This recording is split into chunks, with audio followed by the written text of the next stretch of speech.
அரிசி விலை உயர்வு, பருப்பு விலை உயர்வு, எண்ணெய் விலை உயர்வு கட்டுப்படுத்துவதற்கு இந்த அரசாங்கம் என்ன நடவடிக்கை எடுத்தது?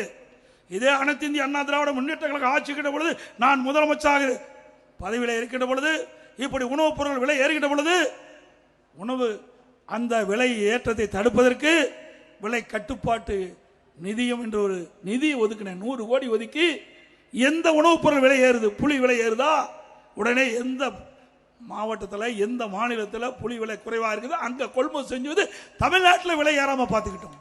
பருப்பு விலை உயருதா, எந்த மாநிலத்தில் பருப்பு விலை குறைவு அங்கே போய் நம்முடைய கூட்டுறவுத்துறை அதிகாரி கொள்முதல் செஞ்சு தமிழ்நாட்டுக்கு கொண்டு வந்து பருப்பு விலை உயராமல் பார்த்துக்கிட்டோம். இப்படி மக்கள் பாதிப்பு அடையக்கூடாது என்று இதற்கென்று ஒரு தனி நிதி ஒதுக்கி அந்த உணவுப் பொருளை கட்டுப்பாட்டுகள் வச்சிருந்தோம். இந்த ஆட்சியில் எதுவுமே கிடையாது. அரிசி விலை அண்ணா திமுக ஆட்சிக்கு திமுக ஆட்சிக்கு ஒரு கிலோவுக்கு 20 ரூபாய் ஏறி போச்சு. கடல் எண்ணெய் 60 ரூபாய் ஏறி போச்சு. பருப்பு 56 ரூபாய் ஏறி போச்சு ஒரு கிலோவுக்கு. அதையெல்லாம் இந்த அரசு கட்டுப்படுத்துவதற்கு ஏதாவது நடவடிக்கை எடுத்ததா? ஏழை எளிய ஒடுக்கப்பட்ட தாழ்த்தப்பட்ட மக்கள் இன்றைக்கு மக்கள் படுகின்ற துன்பத்தை இந்த அரசாங்கம் எண்ணி பார்த்ததா? எதுவுமே கிடையாது. முழுக்க முழுக்க குடும்பம், அந்த குடும்பத்தில் என்ன வருமானம் வருது என்னதான் சிந்திக்கிறாங்க.